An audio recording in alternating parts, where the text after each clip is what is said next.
Bismillahirrahmanirrahim. Assalamualaikum warahmatullahi wabarakatuh. Waalaikumsalam warahmatullahi wabarakatuh. Oke, selamat pagi semuanya. Semoga kalian sehat semua. Dan karena ini masih di bulan Syawal ya, mohon maaf lahir batin. Selamat Hari Raya Idul Fitri ya. Ini masih suasana Lebaran semua ini kayaknya ya. Sudah ada yang di Malang ini? Yang dari luar kota? Banyak yang masih perjalanan balik untuk Oke. ke Malang, Pak. Jangan-jangan lagi di pesawat ini lagi juga ada. Baik, karena hari ini terjadwal pas Lebaran, pas puasa itu juga banyak kegiatan ya, seingat saya, sehingga saya beri tugas-tugas tanpa mengurangi perkuliahan, karena saya berusaha untuk mencoba, karena online ya, pengalaman saya di online itu memang nggak gampang ya mengelola perkuliahan di online, sehingga hari ini saya mencoba untuk membahas tentang artikel ya. Saya salah menyebut tadi, bukan makalah tapi artikel yang sudah kalian buat. Saya mau mencoba untuk melihat dulu gitu dari perspektif kalian tentang kesehatan mental atau pemahaman tentang kesehatan mental itu sejauh apa gitu kan. Nah, nanti setelah minggu depan semoga sudah bisa luring gitu ya, sudah bisa luring sehingga kita akan pembelajaran yang lebih optimal lagi tentang bagaimana memahami kesehatan mental dari sudut pandang stresnya. Sebenarnya materinya stres ya, kalau dilihat di silabus itu tentang pemahaman tentang stres, tapi kalau saya jelaskan secara online saya khawatir tidak semuanya dapat, karena memang krusial sekali materi itu, sehingga agak sedikit saya tuker gitu ya, kan sedikit saya puter-puter gitu, tapi tidak mengurangi konteks dari silabus itu sendiri. Nah, bagi teman-teman mungkin ketika kita melihat kesehatan mental terus mengkaitkan dengan kehidupan kita sehari-hari, dikaitkan dengan kajian-kajian psikologi, sepertinya sangat menarik gitu ya, dan saya sudah beberapa membaca tentang artikel yang sudah kalian buat dengan segala macam dinamika ya. Saya lihat ada yang serius gitu ya, ada yang sederhana sekali gitu ya. Kan kemarin cuma 3 halaman saja ya, 3 atau 2 saya lupa, sekitar itu saja. Memang nggak saya sengaja banyak-banyak karena saya khawatirnya kalau terlalu banyak justru malah tidak otentik gitu. Nah, coba kita lihat tentang tugas-tugas yang sudah kalian buat. Saya minta pendapatnya, saya minta penjelasannya ya. Barangkali kalian nggak pintar nulis tapi pintar berbicara, pintar menyampaikan, saya rasa nggak masalah gitu ya, karena dua hal itu penting, sama-sama pentingnya gitu ya. Nulis itu juga penting, berkomunikasi itu juga penting. Kadang anak-anak yang pintar berkomunikasi memang keterbatasannya adalah menulis misalnya ya, tapi pintar nulis tapi kadang berkomunikasinya kurang ya, mungkin aja gitu ya. Makanya dua hal tersebut saya mencoba untuk memfasilitasi.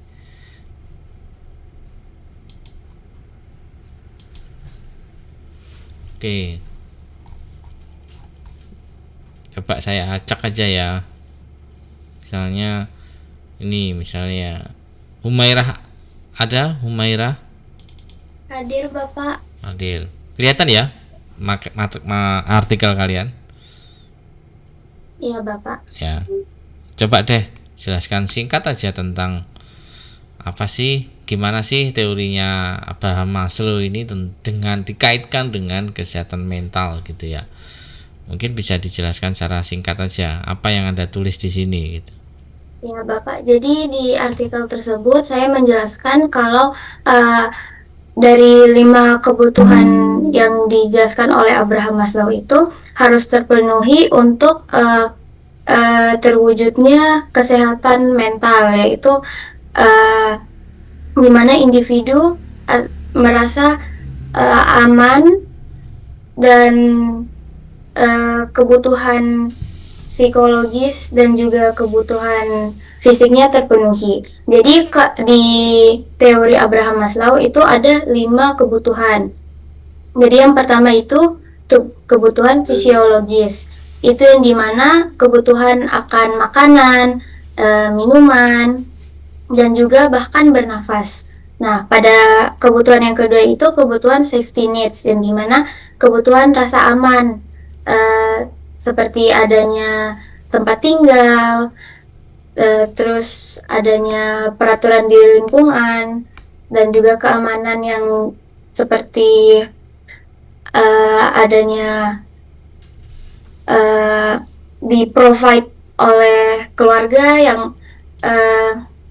yang masuk juga ke kebutuhan untuk diterima, yaitu seperti masuk ke suatu golongan, dan juga mempunyai seperti seseorang yang mensupport dia secara emosional juga. Terus habis itu ada juga kebutuhan untuk dihargai, seperti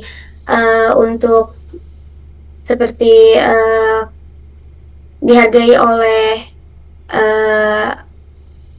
teman sebayanya tentang mungkin opini yang ia berikan, dan juga untuk kebutuhan aktualisasi diri atau self actualization itu seperti adanya diberikan kesempatan untuk menunjukkan bahwa ia mampu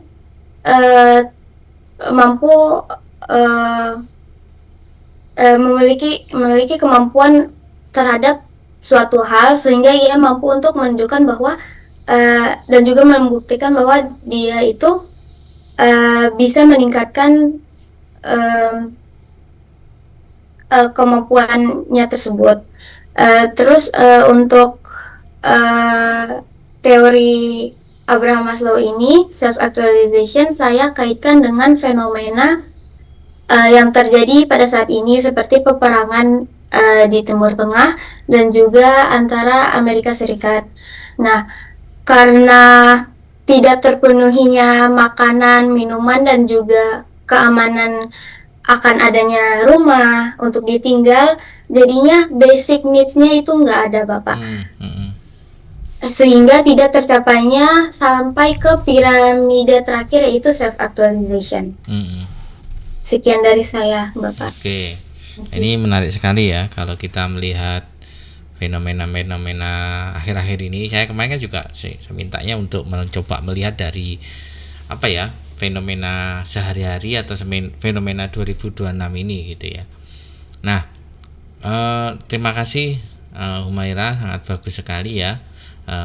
Bagaimana Anda mengkaitkan teorinya Maslow ini dengan konteks kesehatan mental di kebencanaan, atau bukan bencana, perang ya. Perang itu termasuk bencana kalau nggak salah ya, kebencanaan atau dalam konteks keperangan gitu ya.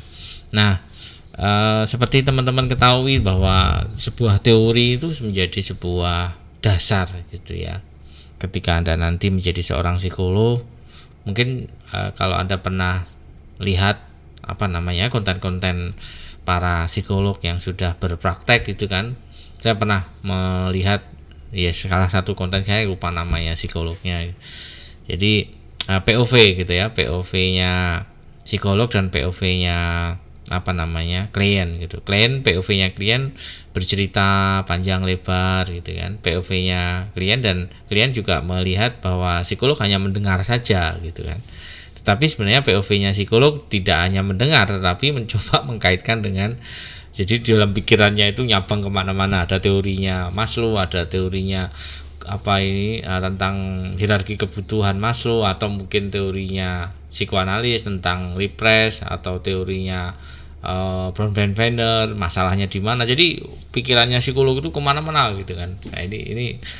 Nah, sama halnya dengan ketika Anda nanti belajar tentang kesehatan mental, ya Anda bisa melihat orang lain atau bahkan bisa melihat diri Anda sendiri gitu. Nah, bagaimana kita bisa menggambarkan kesehatan mental? Nah, ini memang harus kita melihat dari perspektif-perspektif yang sudah terdahulu atau teori-teori yang sudah dikembangkan oleh para tokoh-tokoh psikologi yang fenomenal. Salah satunya adalah Maslow. Dalam ilmu psikologi, siapa yang nggak kenal Abraham Maslow gitu ya. Nah, ini menarik sekali, si Abraham Maslow ini yang terkenal dengan kebutuhan dasar. Ada 5 kebutuhan dasar yang harus terpenuhi. Secara sederhananya adalah manusia kalau kebutuhannya ini terpenuhi dalam dirinya, maka menurut Maslow itu orang itu sehat secara kepribadian, atau orang itu bisa dikatakan sehat ya, sehat mentalnya, atau mungkin sehat kepribadiannya. Walaupun memang masih ada faktor lain ya, tidak melulu bahwa orang tuh sehat secara kepribadiannya itu juga sehat secara secara mentalnya, belum tentu, karena ada faktor-faktor lain sebenarnya. Tetapi korelasinya sangat dekat sekali. Kalau orang itu punya kepribadian yang sehat, maka ya korelasinya kesehatan mental itu juga akan sehat. Nah, mungkin kalau teman-teman agak sedikit, loh ini kok di silabus ini kok ada kepribadian lagi gitu ya. Nah, ini keterkaitannya itu seperti itu. Jadi melihat masalah, melihat orang itu sehat atau tidaknya itu melihat dari teori-teori yang sudah ada. Nah, kebetulan teori-teori itu juga bisa dibahas dari perspektif kepribadian ya, seperti Maslow ini. Jadi ya, manusia itu kalau terpenuhi ini semua, maka orang itu sehat mentalnya. Satu saja tidak terpenuhi, maka sebenarnya individu itu ya kesehatan mentalnya akan terganggu. Misalnya kebutuhan untuk dihargai saja, misalnya kebutuhan dasarnya terpenuhi, rasa aman terpenuhi, misalnya temannya banyak, tetapi sekali lagi ada satu kebutuhan, yaitu misalnya kebutuhan untuk dihargai, dia mungkin sering diremehkan, mungkin sering, walaupun temennya banyak tapi sering dibully misalnya, atau apa gitu ya, sering dianggap adanya dia itu tidak ada gitu kan, seperti apa itu penjelasannya. Tapi ya seperti itu, pasti individu itu pasti akan terguncang mentalnya, dan individu itu pasti akan mencari terus kebutuhan yang untuk dihargai ini, untuk memenuhi kebutuhan itu, sehingga bisa jadi perilaku-perilakunya itu ya semuanya itu mengarah untuk bagaimana dirinya itu agar dihargai. Nah, jadi seperti itu. Misalnya aspek yang lain, misalnya kebutuhan dasar, Pak. Kalau kebutuhan dasar gimana, Pak? Misalnya ada kebutuhan dasar yang belum terpenuhi, artinya hidup masih dalam kondisi yang sulit. Untuk bertahan hidup saja mungkin masih effort yang besar, artinya belum kalau dalam bahasa anak mudanya financial freedom.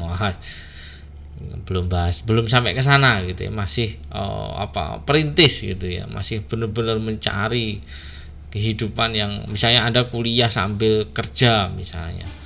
Nah, apakah ketika kebutuhan itu belum terpenuhi, maka ya pasti kesehatan mentalnya juga akan terganggu.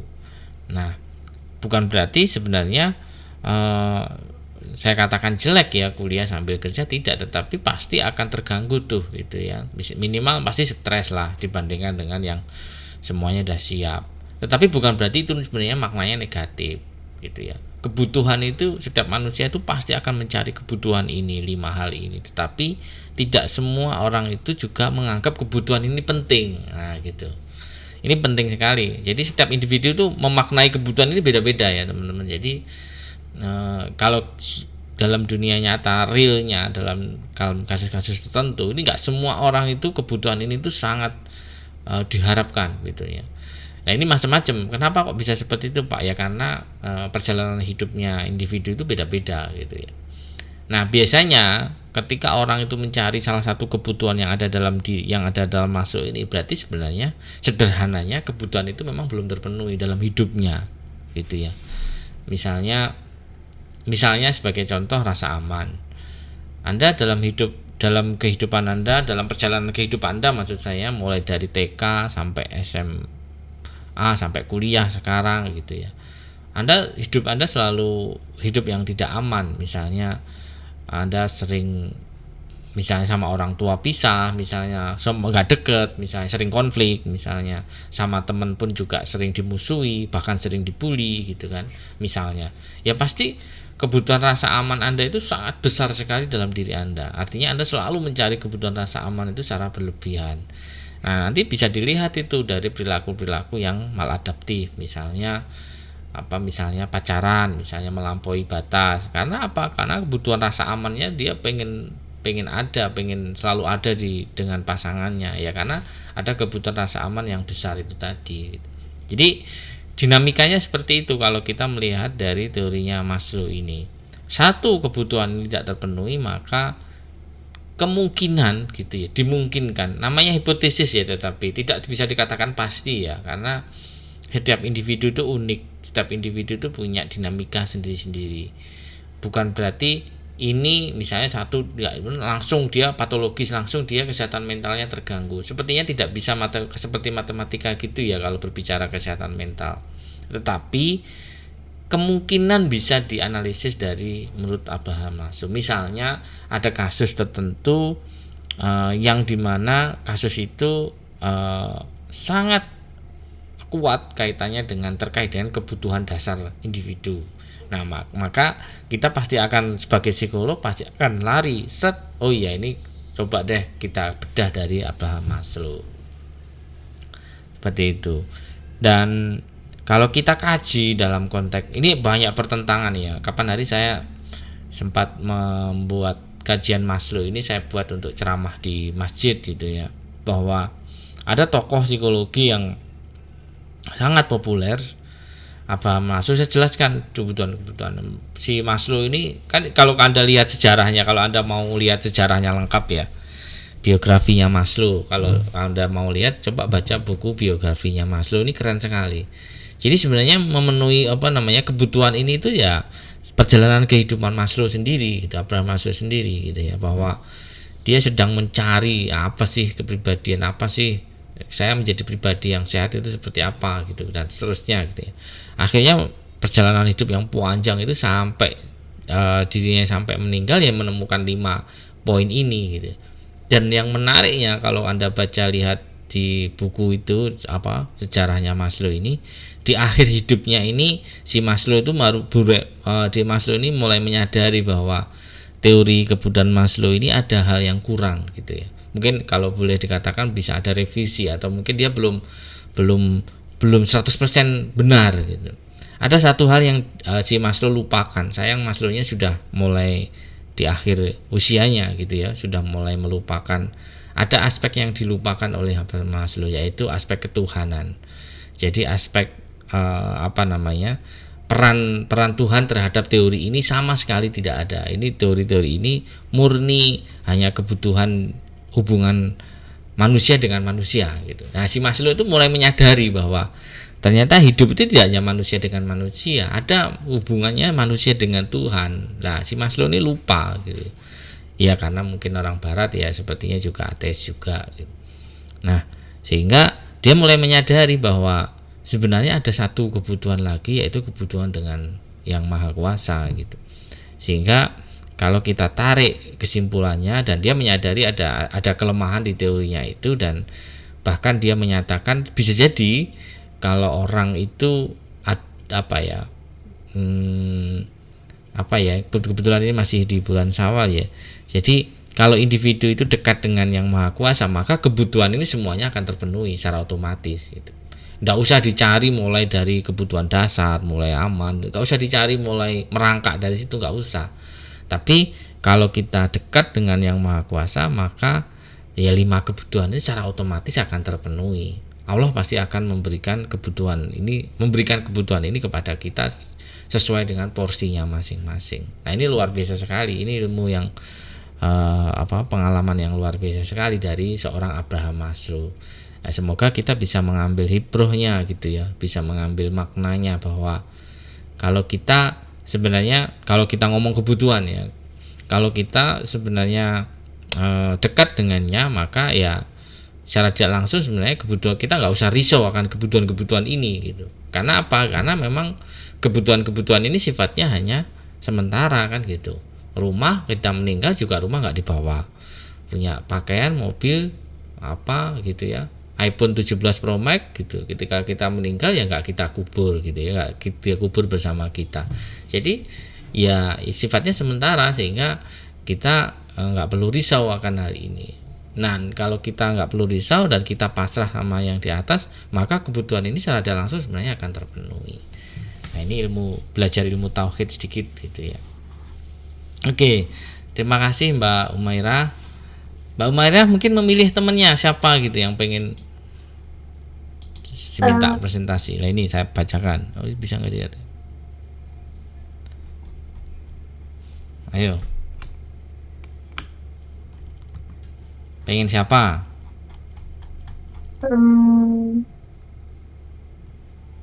Nggak bisa ya.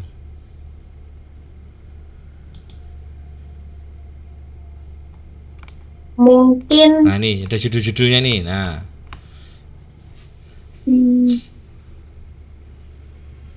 tertarik judul yang mana gitu, jangan namanya, biar nggak dimusuhi nanti.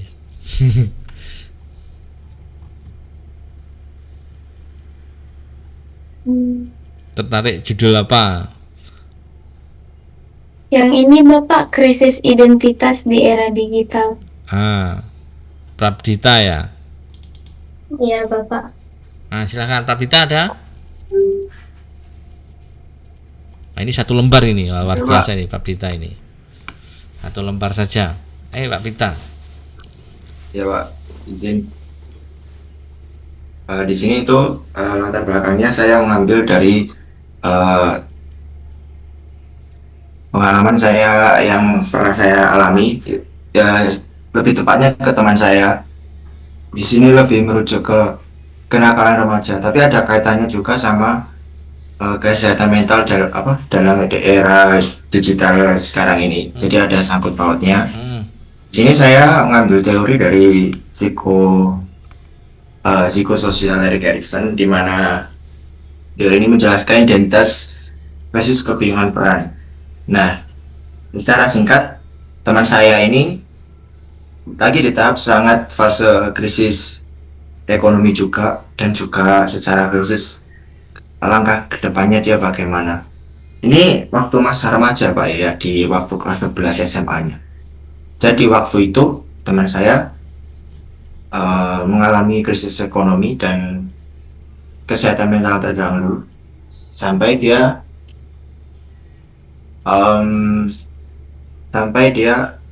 mabuk dan beli obat-obatan terlarang seperti itu.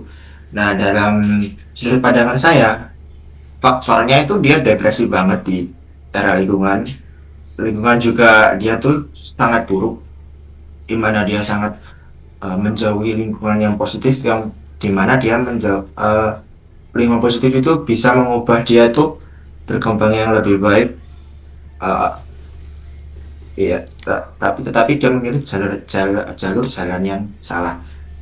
Kenapa? Karena dia tuh sudah di awal di awal dia masuk sekolah itu, di awal masuk sekolah SMA-nya itu dia tuh sudah salah memilih lingkungan dan pertemanan juga. Saya sebagai teman hanya bisa mengingatkan, tidak bisa mengontrol dia secara lebih lah, karena itu ada sangkut pautnya sama orang tua. Dan di sini orang tuanya tuh, di sini saya bukan menjelekkan orang tuanya ya. Di sini kita ambil pembelajaran saja. Orang tua individu tersebut salah satunya peduli, salah satunya nggak terlalu peduli.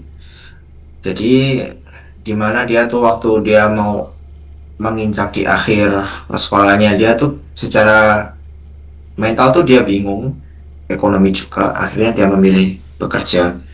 Ya alhamdulillah sekarang dia sudah bekerja di bengkel mobil.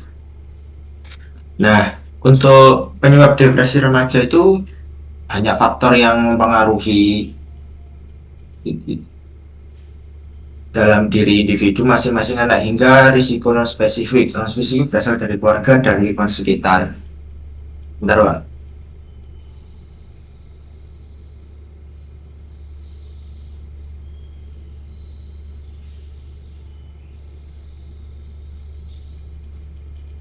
Dan dia tuh walaupun sudah dikelilingi oleh teman-teman yang aktif dan sisi pemikirannya tuh positif, dia tuh masih berengkel tuh bahasa Indonesianya apa ya, kekeh dalam jalannya dia sendiri. Nah, di sini pada perkembangan psikososial Erik Erikson, tahapan akhir remaja sangat rentan terkena gangguan mental karena apabila remaja tersebut sedang mengalami proses yang sulit tadi, karena dia tuh faktornya tuh mental juga sekarang tidak luput dari namanya digital, dan tuh dia tuh dalam ini kalau di aplikasi TikTok atau apalah itu aplikasi sarang monyet itu dia tuh secara kemakan oleh konten yang apa ya, kata-kata misalnya gini, saya ada salah satu contoh.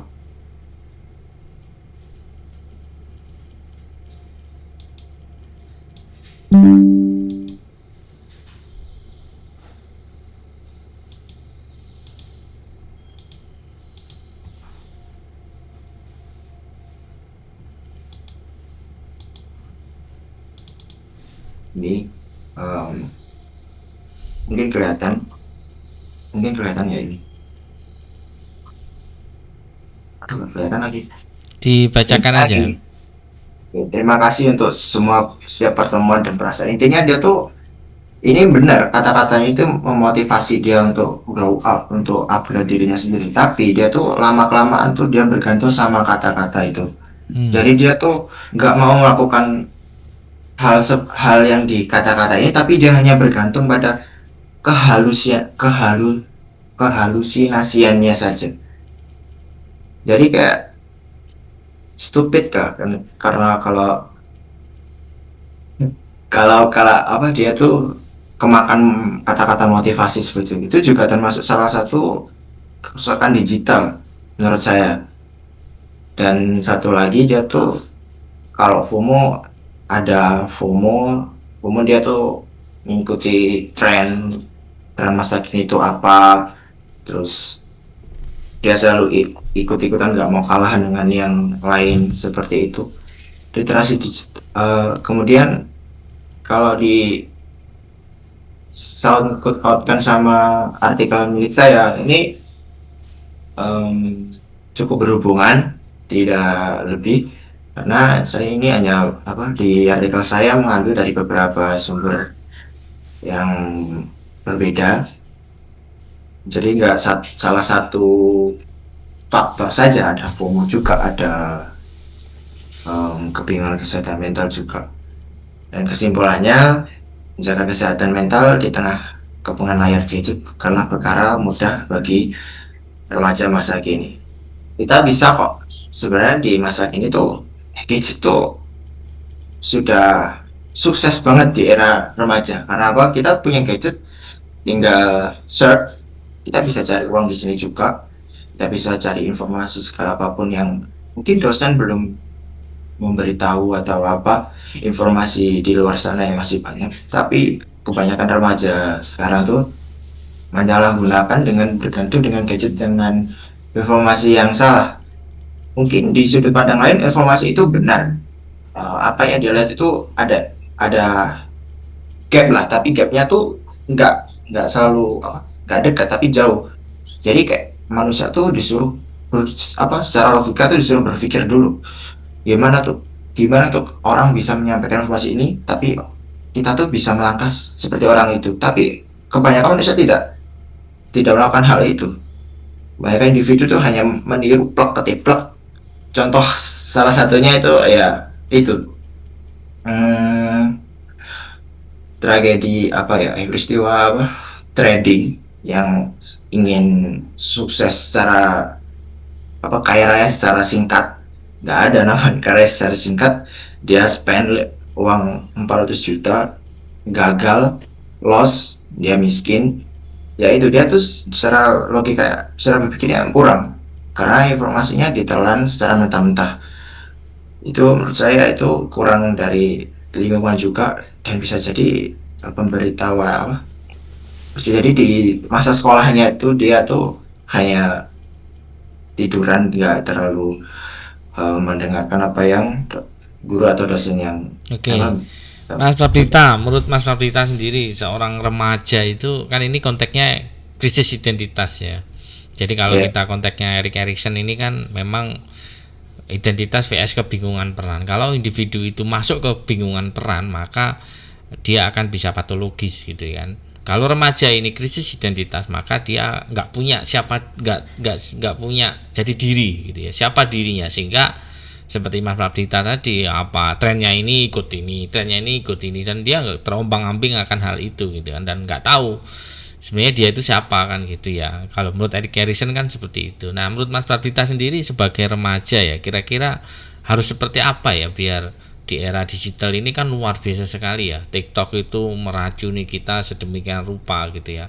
Akhir-akhir ini ada tren apa ya? Yang tren apa di apa rebahan di kasur itu ya, yang nggak bergerak itu apalah namanya itu ya. Karena kita scrolling terus itu loh, kan ada lah ya, baru lebaran ini kan gitu, ada fenomena itu gitu kan. Ada fenomena lagi yang lain yang banyak lah yang saya rasa mengganggu para remaja ini. Kira-kira sebagai remaja ini gimana Mas Pradita biar krisis identitas itu menemukan tadi, kan nggak semua orang bisa kritis seperti Mas Pradita ya. Misalnya kita dengan smartphone itu kalau kita mau explore sedemikian rupa, kita bisa dapat duit loh ya gitu ya, yang bener-bener yang halal ya, bukan cara instan tentunya, tetapi ada peluang-peluang di situ gitu ya.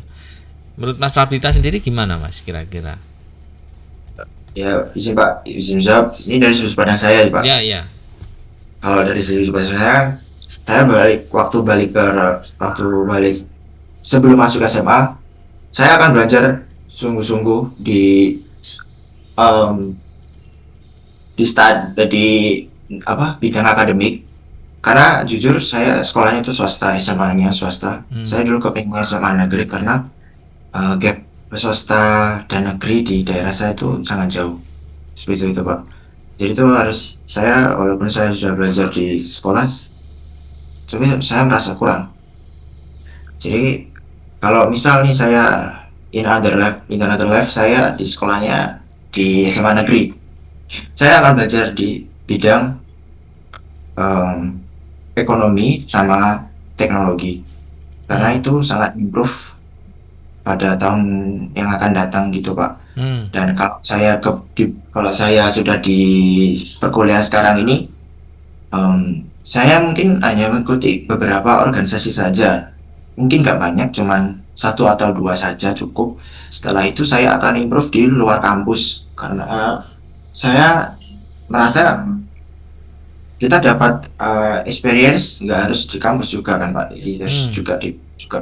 Maka dari itu saya sekarang masih mengikuti organisasi, walaupun itu cuma satu, tapi setelah ini keinginan saya itu pengen improve ke luar kampus, karena mungkin mengikuti bootcamp atau pelatihan-pelatihan seperti staf pekerjaan seperti itu, karena itu juga membantu saya buat nanti semester 6 atau 5 itu waktu magang, karena untuk mempermudah waktu saya mempercayai lah HRD pada perusahaan tersebut lah, biar saya itu bisa keterima. Karena nggak sekalian, saya berpikirnya begini, long term. Jadi kalau sekarang harus persiapkan tahun yang akan berikutnya yang akan datang tuh saya bisa bisa ngerasain apa yang saya rasain, walaupun itu susah, walaupun pahit di awal. Jadi kalau semester 5 atau 6 saya sudah magang di situ, mungkin saya setelah saya lulus kuliah, saya akan tetap kerja di situ. Habis itu saya improve ke perusahaan lain seperti itu. Jadi pemikiran saya tuh nggak bisa harus stuck di salah satu industri atau organisasi saja. Jadi saya harus lanjutkan atau langkah mencari suasana baru gitu Pak. Terima kasih. Baik, bisa saya tangkap adalah, jadi kita sebagai remaja, Anda sebagai remaja itu harus banyak belajar. Itu ya Mas Abdullah ya. Belajar itu tidak selalu di dunia perkuliahan saja, tapi belajar kehidupan itu juga penting gitu ya. Belajar organisasi, belajar berteman, belajar ya kehidupan sekitar kampus lah, itu juga Anda harus belajar gitu. Maka dari itu belajar ini memang menjadi poin penting. Jadi pengalaman, kuncinya adalah pengalaman, learning experience. Jadi sebagai remaja itu harus banyak learning experience-nya. Jangan hanya sekedar kuliah pulang gitu ya, kupu-kupu gitu kan, kuliah pulang. Tapi ya kuliah, setelah kuliah, di sela-sela kuliah ya silahkan berkelana, main gitu ya, berteman dengan siapapun selama memang baik, tidak mengarah ke hal negatif, lakukanlah gitu ya. Atau kegiatan-kegiatan yang positif selama tidak mengganggu perkuliahan ya lakukan, jangan hanya sekedar di kos-kosan saja gitu kan. Nah itu yang saya tangkap, dan memang harus butuh keberanian. Nah, dengan cara seperti itu maka pelan-pelan Anda itu akan menemukan identitas gitu ya. Anda akan mendapatkan makna, kebermaknaan dari apa yang Anda lakukan gitu ya.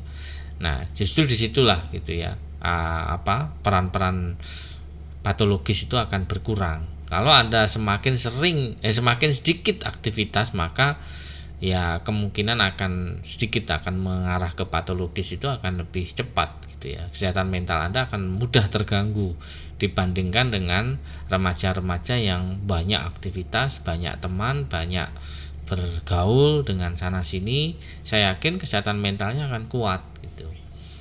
Nah, terkait dengan krisis identitas ini ya sama seperti teorinya Erikson gitu ya, bahwa krusial di sini adalah identitas remaja. Ketika remaja itu identitasnya terganggu atau dia tidak menemukan siapa dirinya atau tidak terpenuhi seperti Maslow gitu ya, identitas dirinya, maka ya dia pasti akan mencari ke hal-hal yang negatif. Ya, tentunya kegiatan-kegiatan yang negatif itu dalam rangka apa? Dalam rangka ya pemenuhan identitas dirinya itu tadi gitu.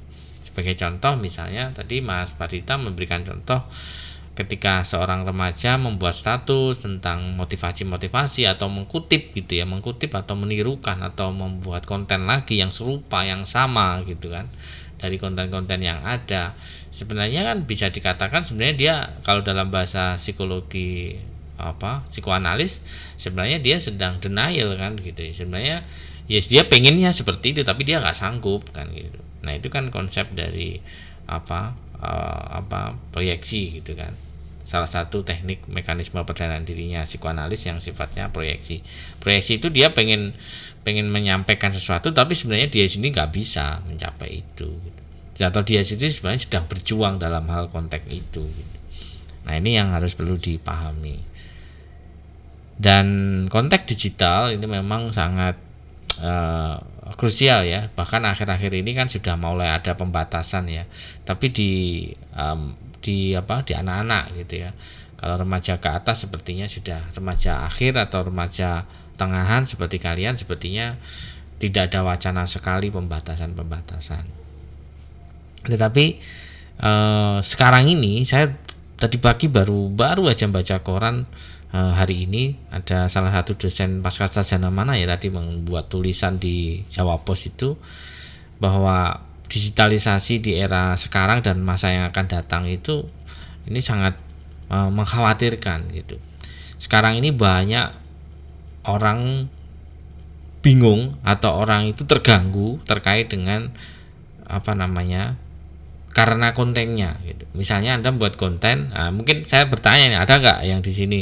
Kalau ada ngaku deh gitu. Buat konten, capek-capek buat konten, diupload, ternyata yang nge-like sedikit, ternyata yang komen sedikit, ternyata view-nya sedikit. Harus Anda baper. Ada nggak yang gitu? Nah, kalau sudah mulai seperti itu hati-hati tuh gitu ya. Digital dunia digital sudah merasuki ke kehidupan kalian. Tetapi kalau Anda tidak terganggu sama sekali buat konten, niat saya konten itu buat kenangan saya saja kok, entah mau nonton mau nggak ditonton terserah lah, saya penting buat kenangan suatu saat saya bisa lihat lah. Kalau sudah berpikir Anda seperti itu berarti digital itu tidak mempengaruhi dalam kehidupan Anda, tidak merasuki dalam kehidupan Anda. Tapi kalau Anda selalu validasi, kalau dalam bahasa anak mudanya itu validasi diri Anda itu hanya dari konten itu saja atau dari sosial media saja, ya maka hati-hati deh gitu ya. Mulai sedikit demi sedikit coba dikurangi.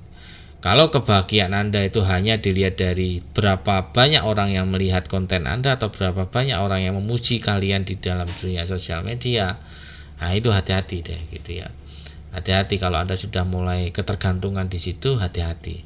karena nggak selamanya Anda nanti dapat pujian itu. Pasti ada satu momen di mana Anda nanti pasti akan ada hujatan gitu ya. Namanya netizen itu kan kejam-kejam sekali ya. Yang sudah mau ngontenin apa baik ya masih ada aja yang menghujat gitu ya. Ya misalnya seperti itu. Jadi hati-hati sekali gitu. Nah, oke, kurang lebih seperti itu. Jadi banyak sekarang ini masih banyak sekali remaja yang ketergantungan dalam itu tadi yang saya katakan sosial media tadi, buat konten demi viral, ternyata nggak viral, stres gitu kan. Akhirnya membuat konten-konten yang gimana caranya dipaksa untuk biar viral gitu, akhirnya melanggar etika kan banyak gitu kan. Nah itu contoh gitu. Kemarin WMM juga baru di roasting gitu ya, kalau Anda tahu ya, kalau Anda pernah lihat berita yang menggemparkan di Lebaran kalau nggak salah, awal-awal Lebaran itu di roasting bener UMM, baru dapat kena kita yang masalah merokok itu, tahu ya, yang pakai mobilnya fakultas, salah satu fakultas di kita gitu kan, terus ada yang merokok, itu di viral sekali itu. Wah, komentarnya kalau Anda baca itu ya kejam-kejam sekali gitu kan. Tapi kan ya sudah, namanya dunia digital ya kayak gitu. Kalau kita nggak bisa bersikap secara positif ya hancurlah kita nanti, kesehatan mental kita pasti hancur. Oke, Mas Prabdita mau minta siapa temennya yang pengen presentasi?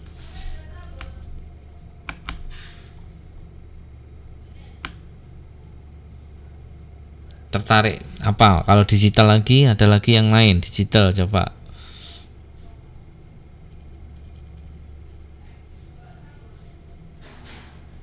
Ayo Mas Prabdita, milih Mas Prabdita.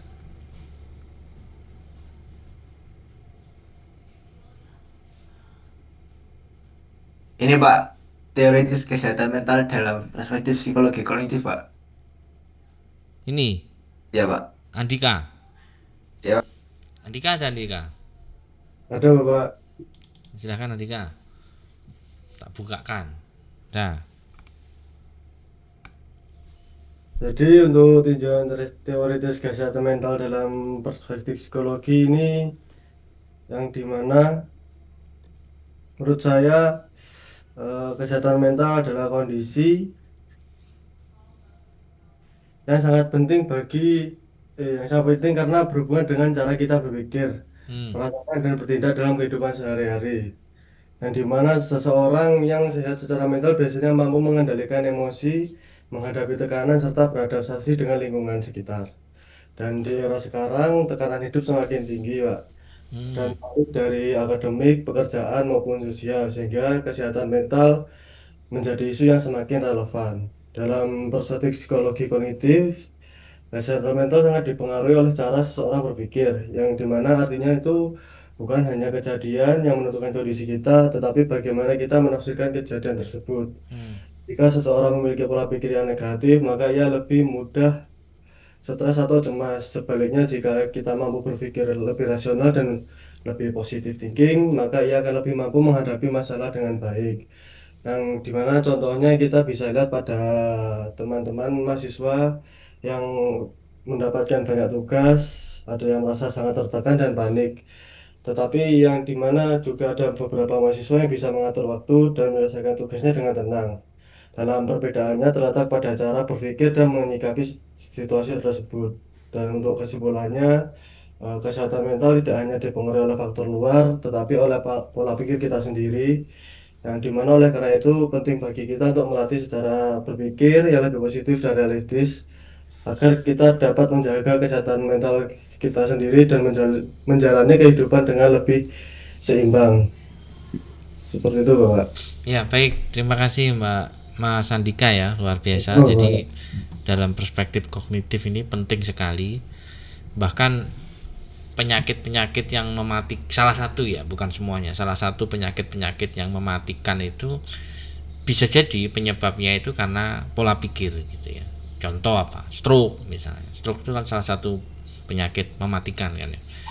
Atau bahkan jantung gitu ya. Itu sebenarnya kalau ditelusuri gitu ya. Kalau Anda mau survei gitu, silahkan mensurvei orang-orang penyakit jantung dan stroke misalnya. Kolesterol tinggi, bukan kolesterol ya, yang darah tinggi ya, yang darah tinggi gitu ya. Itu bisa jadi karena dalam hidupnya itu selalu berpikir, banyak yang berpikir negatif gitu ya. Banyak dalam hidupnya itu selalu yang nggak perlu dipikirkan gitu kan. Ada kan orang yang seharusnya kayak tadi loh, tugas banyak, tugas ada tempat tugas gitu kan, sudah mikirnya itu panjang gitu. Tapi ada juga yang memikirnya simpel, ya sudah nggak usah dipikirin, ayo dikerjain gitu kan. Ada kan yang berpikir simpel gitu. Jadi sebenarnya ya itu tadi, karena pikiran itu segala-galanya gitu ya. Dari ketika kita tegang memikirkan sesuatu hal yang nggak selesai gitu ya, nah itu pasti reaksi fisik itu juga akan ikut gitu loh. Jadi sel darah, otak, semuanya itu ikut gitu, sehingga pasti itu akan berdampak kepada fisik. Ini kita ngomong fisik dulu deh gitu. Jadi kognitif ini luar biasa. Coba kita telusuri, kita amati gitu ya. Atau mungkin kalau Anda mau mencoba menggali lebih dalam gitu, orang-orang yang bisa hidup di atas 80 lah misalnya, kan sudah top ya. Sekarang ini bisa hidup di atas 80 tahun itu kan sudah top lah gitu ya. Kalau sekarang ya, kalau zaman dulu mungkin biasa gitu, tapi sekarang itu bisa di atas 80 dan masih sehat, itu top. Itu orang itu bisa hidup, bertahan hidup segitu udah keren sekali gitu ya. Nah, coba ditelusuri gimana caranya dia bisa menjaga kesehatan fisiknya bisa sampai usia 80 ke atas. Pasti nanti salah satunya adalah cara berpikirnya, atau bagaimana dia mengolah dirinya, mengolah pikirannya gitu ya. Atau bagaimana kita bisa melihat filosofi hidupnya sehingga cara berpikirnya ringan saja gitu. Ketika ada masalah apapun dia akan ringan saja. Nah, ini contoh ya, contoh. Jadi banyak hal yang bisa kita pelajari ketika kita berbicara kognitif. Ada yang mindset ya, ada yang bisa dikatakan mindset tumbuh atau mindset yang grow itu seperti apa. Ini penting sekali buat teman-teman, sehingga cara berpikir ini atau teori kognitif ini sebenarnya kalau kita baca teori-teorinya kognitif gitu ya, para tokoh-tokohnya psikologi kognitif ini ya, dia mendeklar gitu bahwa tidak cukup hanya perilaku saja, karena kognitif ini kan muncul setelah behavioristik kan, setelah teori perilaku kan. Nggak cukup itu teori perilaku itu, sebenarnya salah bahwa perilaku itu bisa muncul ya karena adanya kognitif gitu kan. Ini menurut perspektifnya, POV-nya psikologi kognitif gitu. Sehingga para psikologi kognitif ini, misalnya siapa itu Lazarus atau siapa ya, Beck gitu ya, Beck atau Maslow misalnya, Abraham Maslow itu sempat membahas tentang sosial kognitif ya, Abraham Maslow. Nah, mereka berpendapat bahwa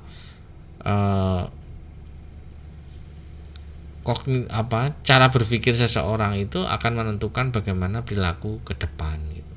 Sehingga sebagai remaja gitu ya, Anda sebagai remaja ini hati-hati mengolah pikiran kalian, terutama ketika ada teknologi masuk dalam kehidupan kalian. Bagaimana ya teknologi itu, nanti kan Anda kan melatih berpikir kritis seharusnya. Ketika dalam kehidupan sehari-hari teknologi itu merasuki dalam dunia kalian, bagaimana caranya mindset Anda itu menghadapi teknologi itu, dan bagaimana teknologi itu bisa menguntungkan buat kalian. Nah, itu kalau Anda berpikir grow kan seperti itu.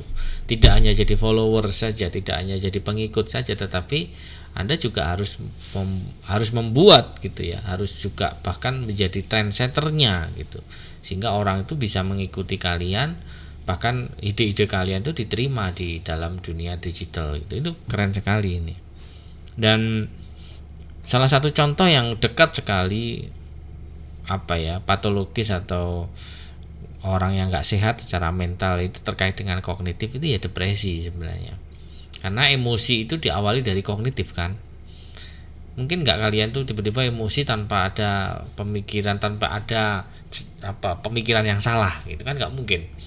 Emosi itu kan pasti diawali dari kognitif dulu. Kalau kognitif larinya ke emosi larinya ke perilaku kan gitu. Akhirnya Anda nangis, akhirnya Anda withdrawal, itu kan perilaku dari emosi dari kognitif. Itu kan seperti itu. Sehingga memang nggak gampang gitu ya, mengelola kognitif itu memang nggak gampang. Tetapi ini seperti habit gitu ya, seperti kebiasaan.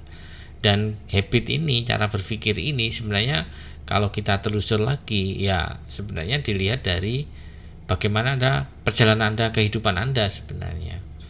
Kalau Anda tumbuh dengan tumbuh dengan penghargaan dari orang lain, tumbuh dengan kasih sayang yang penuh, maka Anda juga akan mampu tuh berpikir yang positif sama orang yang baik gitu kan.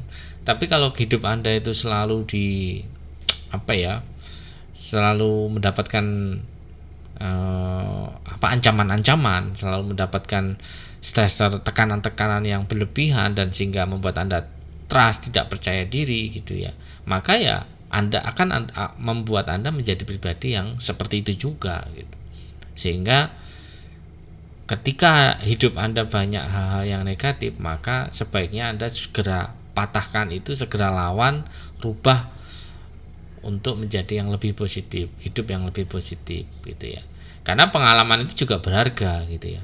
Bukan berarti pengalaman itu terus berhenti.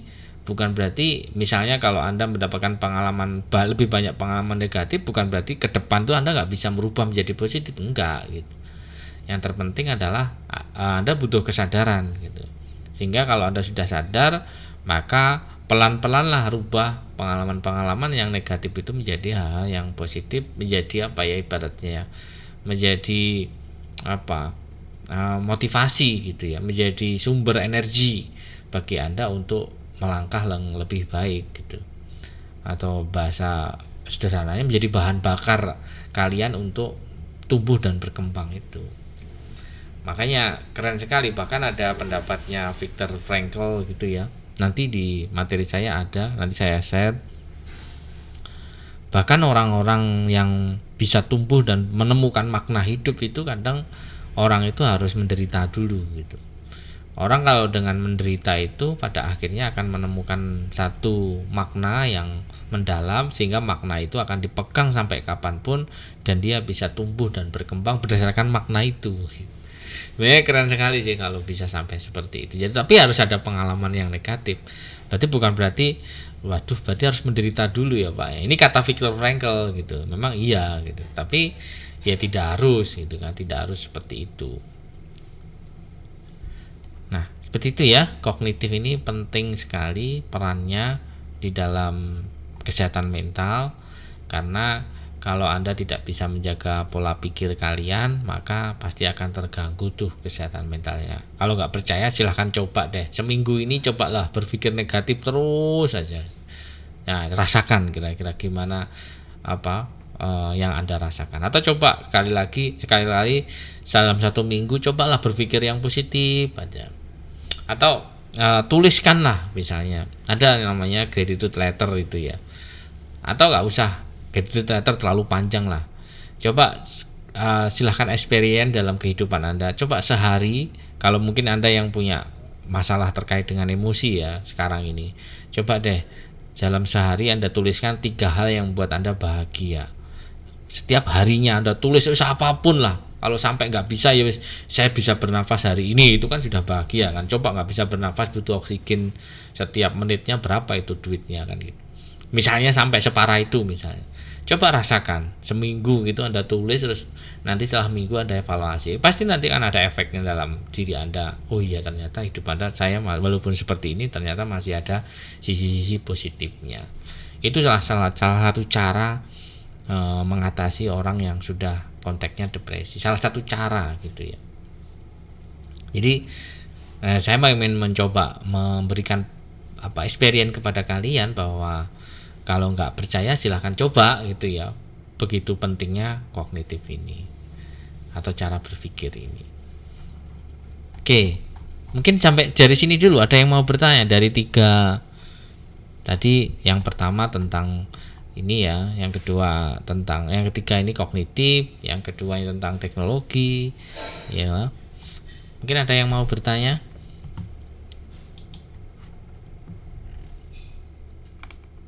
Saya izin bertanya, Bapak. Boleh. Untuk yang Dipta tadi, yang krisis identitas. Iya. Kan tadi kata Dipta kan temannya udah salah pergaulan dari zaman SMA. Mm-mm.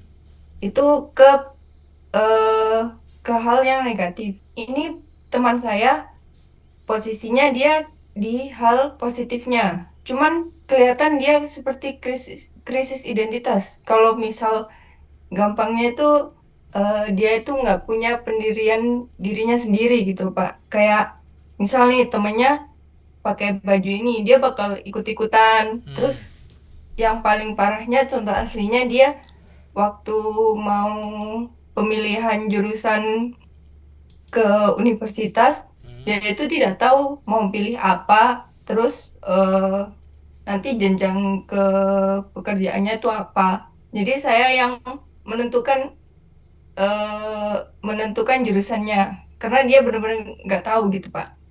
Nah, mungkin kalau saya anggapnya sekarang tuh kayak dia itu dulu waktu SMA dia FOMO ke hal positif dan waktu baru masuk ke universitas di mana dia ngerasain pertemanan itu yang lebih luas, jadi dia masuk atau mencoba ke pergaulan yang salah. Hmm. Itu termasuk benar-benar yang dia krisis identitas atau emang dia nggak ada rasa nggak ada rasa nyaman sama dirinya sendiri, makanya dia kayak tergantung sama temannya gitu Pak. Jadi kayak temannya ngelakuin apa dia bakal ikut. Kayak ya udah temanku ngelakuin ini kayak keren gitu Pak. Jadi dia mengikuti hal tersebut dan sekarang em, apa ya, kayak sedihnya tuh dia salah pergaulan di universitas sekarang gitu. Saya sudah mencoba buat memperingatin tapi juga ya seperti itu. Dia jawabnya kayak ya dulu kan udah jadi anak pintar penurut, sekarang nyoba aja hal yang lain gitu.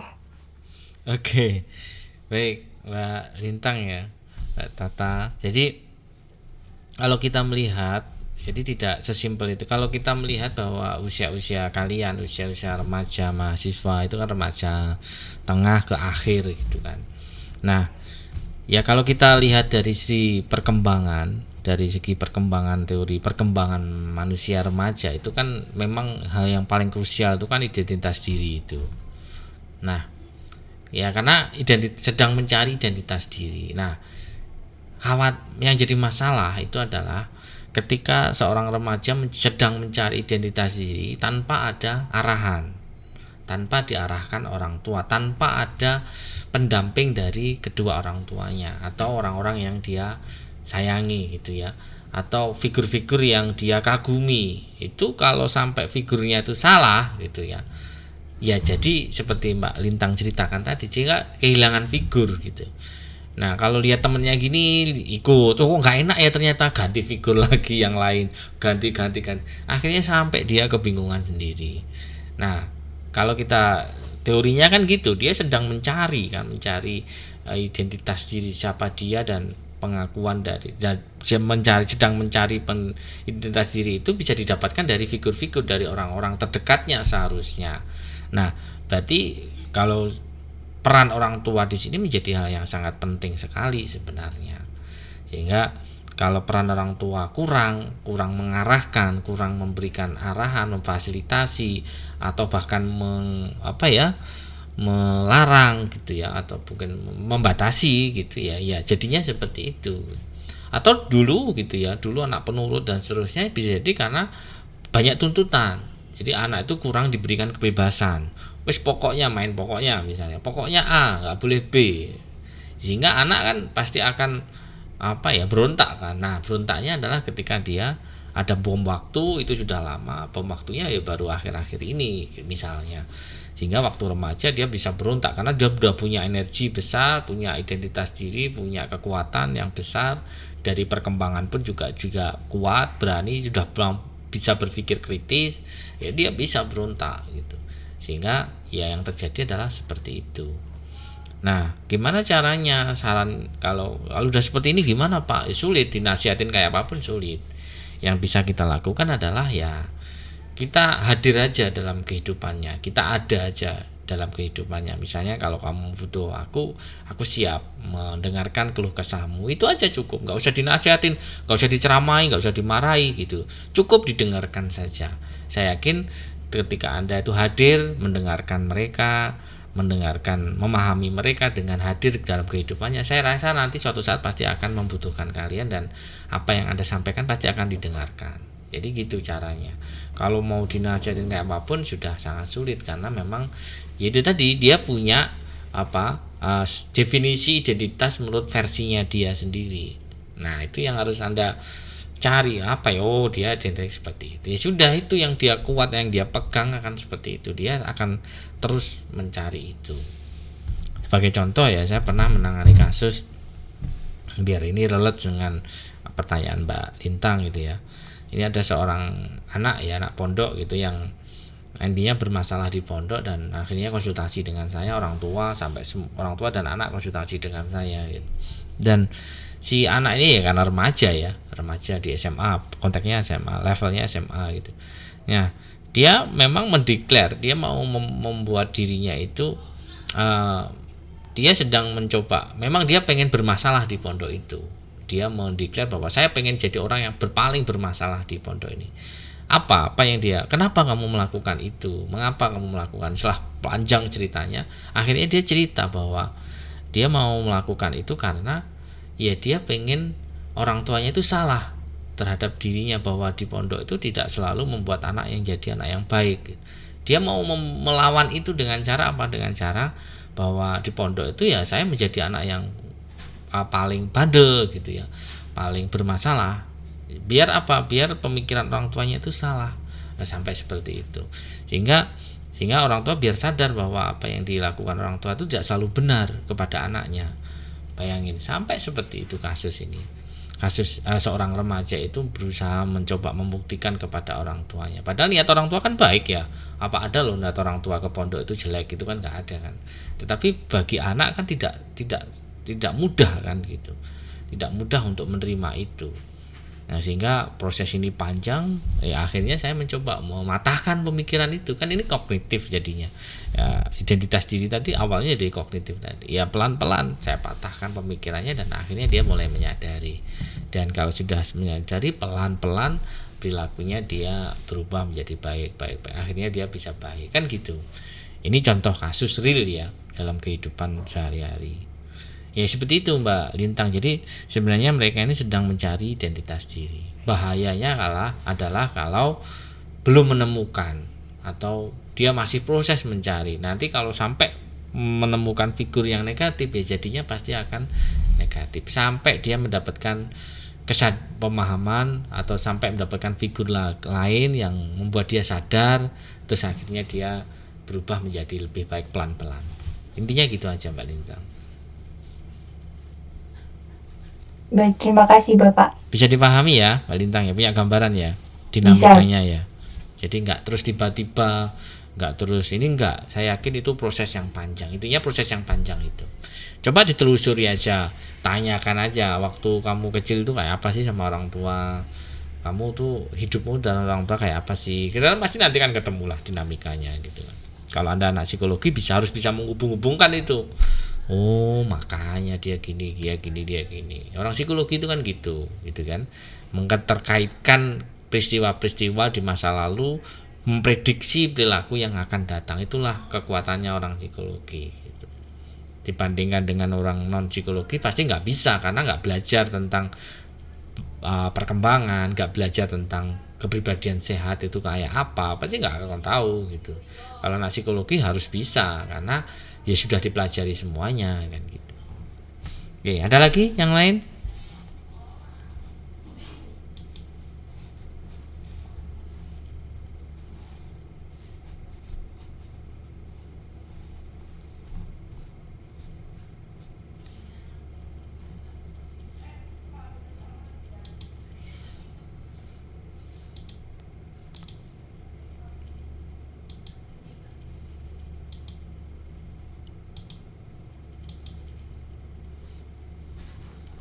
Oke.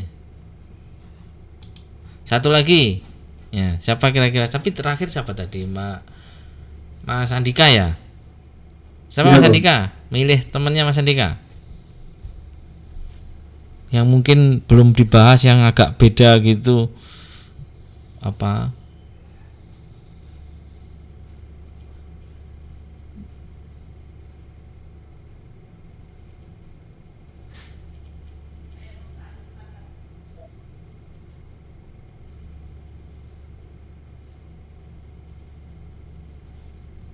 Siapa Andika? Belajar menguatkan diri, Pak. Belajar? Menguatkan diri. Oke. Akila, Raya, Saya, Pak. silakan. Jadi itu judulnya tentang pentingnya keseimbangan emosional bagi kehidupan santri. Nah, ini tuh termasuk dari pengalaman saya sendiri, Pak, waktu di pesantren. Ya.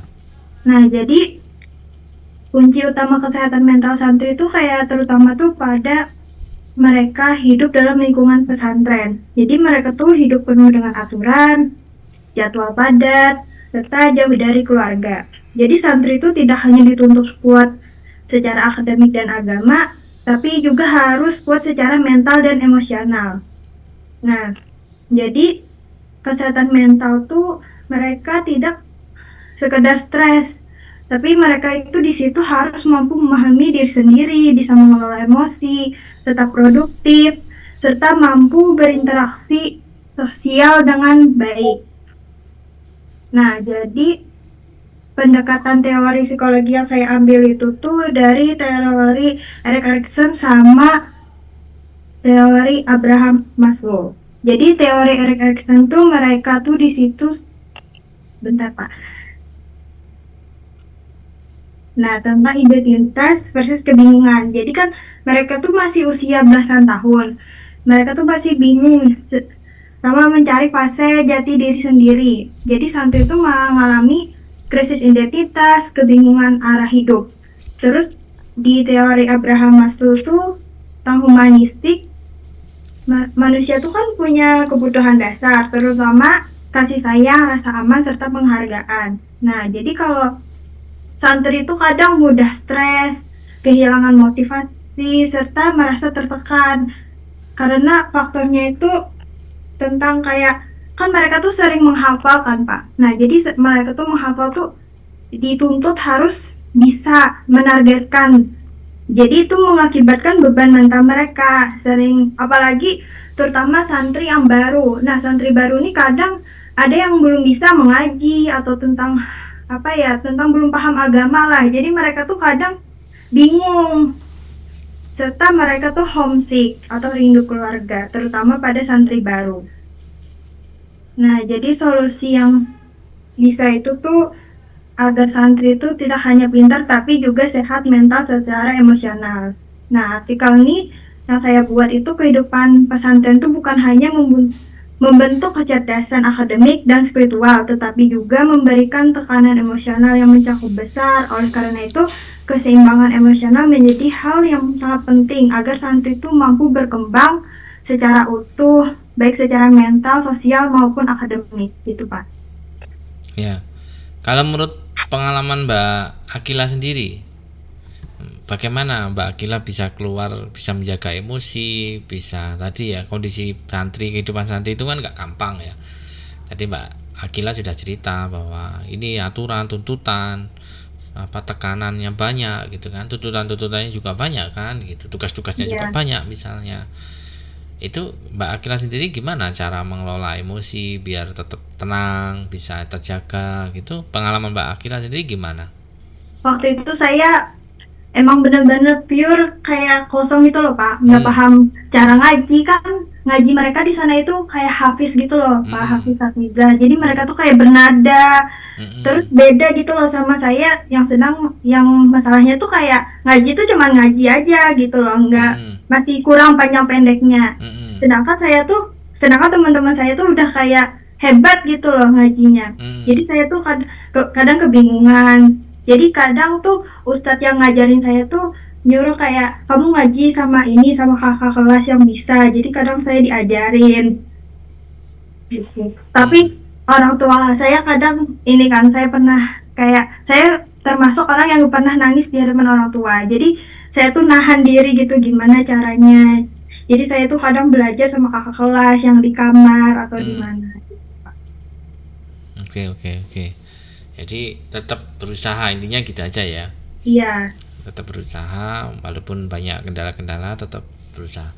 Tapi Mbak Akila sendiri dalam mengelola emosi apa yang Mbak Akila biasa lakukan, Mbak? Kadang nangis sih, Pak. Nangis saja ya. Iya. Oke. Kalau nggak cerita sama teman. Cerita sama teman ya, ini penting sekali. Intinya harus punya teman yang baik juga ya Mbak ya di sana ya. Iya. Harus punya sahabat. Nah, ini menjadi penting teman-teman. Jadi support grup ini menjadi penting.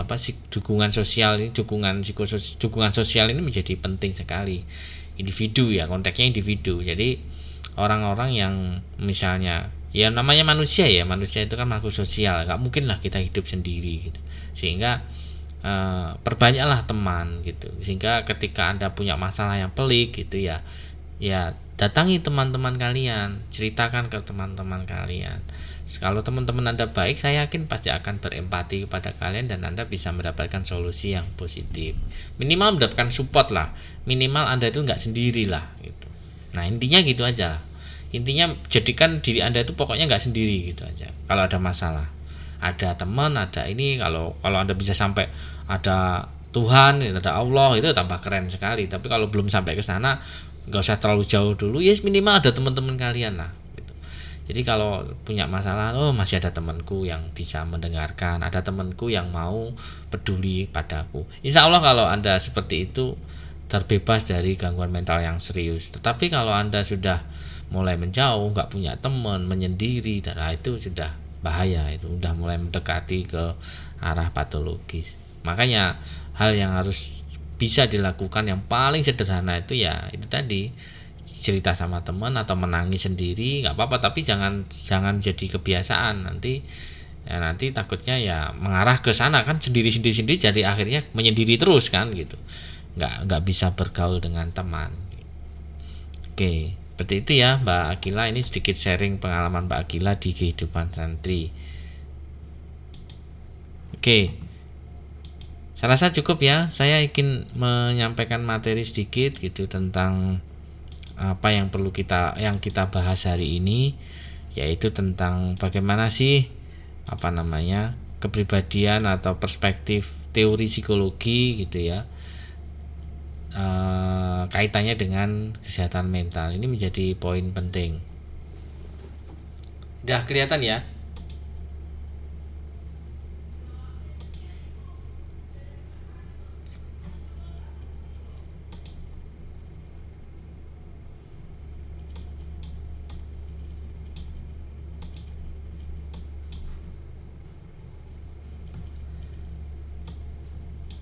Nah, kalau kita lihat materi saya ini terkait dengan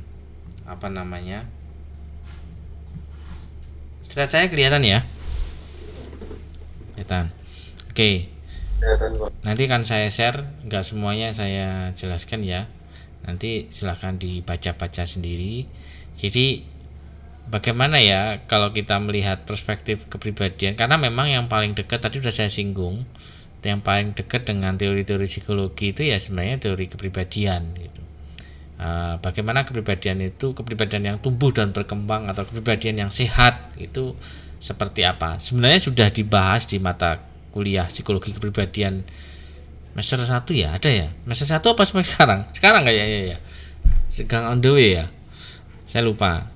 Iya, kapan Mas Mbak Lintang? Sudah dapat? Semester ini Pak. Semester ini lagi bareng Yeah. lagi bareng. Nanti bisa Anda sambil Anda bahas juga di psikologi kepribadian, silakan Anda tanya kepada dosen pengampunya. Bisa dikatakan sehat secara mental dari perspektif psikologi kepribadian siapa itu gimana gitu. Nah, kalau kita lihat ini perjalanan kehidupannya, perjalanan yang panjang terkait dengan mental health personality, atau bisa dikatakan marjab-marjabnya gitu. Jadi diawali dari, kalau kita melihat dari prosesnya ini sebenarnya ya kita melihatnya dari perspektif yang secara individual dulu gitu ya. Bagaimana individu itu berproses. Nah, sedangkan individu berproses, maka individu akan menemukan makna hidup gitu. Setelah menemukan makna, maka dia akan produktif. Sebenarnya gitu. Nah, ini para tokoh-tokohnya adalah Abraham Maslow, tadi sudah saya singgung gitu, Carl Rogers gitu, dan Viktor Frankl. Viktor Frankl inilah yang menemukan makna gitu. Sebenarnya motif seseorang hidup itu kan sebenarnya ya, kalau kita telusur dari perspektif psikologi ya ini sebenarnya 3 ini gitu ya. Dimulai dari Maslow gitu ya, teori-teori kebutuhannya, kebutuhan dasar tadi sudah ada 5 poin tadi. Dimulai dari situ dulu gitu. Dimulai dari kebutuhan-kebutuhan yang sifatnya ya setiap manusia pasti memiliki itu gitu kan. Nggak mungkin enggak gitu. Tapi apakah berhenti sampai situ saja? Nah, tadi si Maslow sudah saya ceritakan ya, perjalanan panjang Maslow tadi. Tidak, ternyata si Rogers juga menjelaskan bahwa tidak cukup hanya kebutuhan-kebutuhan dasar, tetapi juga bagaimana manusia itu bisa berfungsi secara utuh gitu kan. Nah, ini secara tidak langsung. Nah, setelah berfungsi secara utuh, Roger gitu ya, menjadi pribadi yang ideal gitu misalnya. Nah, terus bagaimana? Apakah sampai ternyata tidak, manusia juga mencari makna. Bagaimana setiap individu itu pasti mempunyai makna hidup yang sendiri-sendiri gitu. Pada akhirnya perjalanan kehidupan kita itu pasti akan menemukan makna gitu. Nah, itu. Ini arahnya ke sini, ke Viktor Frankl. Sampai ke sini, arah akhir-akhir sini itu pasti arahnya ke makna yang lebih positif. Nanti ada satu lagi setelah Viktor Frankl ini, yaitu psikologi positif. Nah, mungkin di semester depan atau semester depan kayaknya juga Anda akan dapat mata kuliah psikologi positif. Nah, ini lanjutan dari Frankl ini. Jadi lanjutan dari makna ini. Jadi kalau psikologi positif tidak hanya sekedar makna saja, tetapi ada aspek-aspek yang lain. Ini perjalanan yang panjang. Misalnya kalau berbicara Allport, ini teorinya Allport, ini berbicara orang yang matang. Nanti akan ada bedah ini di psikologi kepribadian ya. Roger, orang yang berfungsi sepenuhnya, tadi saya singgung ya. Terus Erich Fromm, orang yang produktif. Maslow, aktualisasi diri. Ini kata kuncinya saja.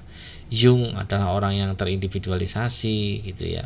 Frankl orang menemukan makna, plus orang yang hidup sini dan masa kini. Ini para tokoh-tokoh psikologi yang menemukan kata kunci dalam konteks kesehatan mental atau kata kunci kepribadian sehat intinya. Kalau dalam psikologi kepribadian bilangnya kepribadian sehat gitu, bukan kesehatan mental.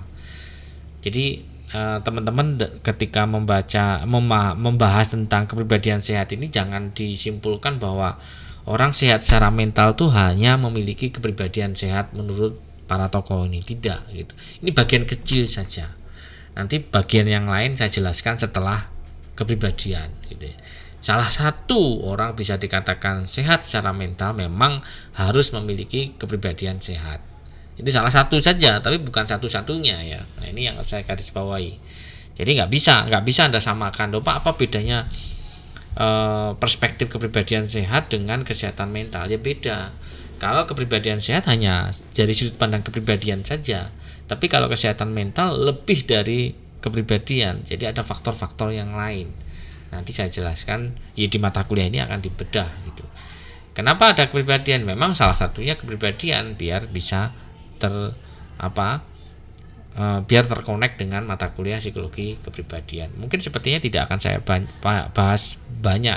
Yang akan saya bahas banyak adalah faktor lain selain kepribadian, apalagi ya gitu ya. Adanya stres, mungkin ada faktor biologis. Di silabus sudah ada gitu. Nanti akan minggu depannya lagi akan kita bahas. Nah, misalnya Allport berbicara orang matang. Dikatakan matang menurut Allport ini adalah orang yang mampu menjalin hubungan hangat dengan orang lain tanpa posesif. Jadi ketika Anda membangun hubungan orang lain itu ya benar-benar tanpa ada tendensi apa-apa gitu. Jadi Anda bisa bergaul dengan orang lain itu tanpa ada maksud gitu ya. Terus yang kedua adalah keamanan emosional.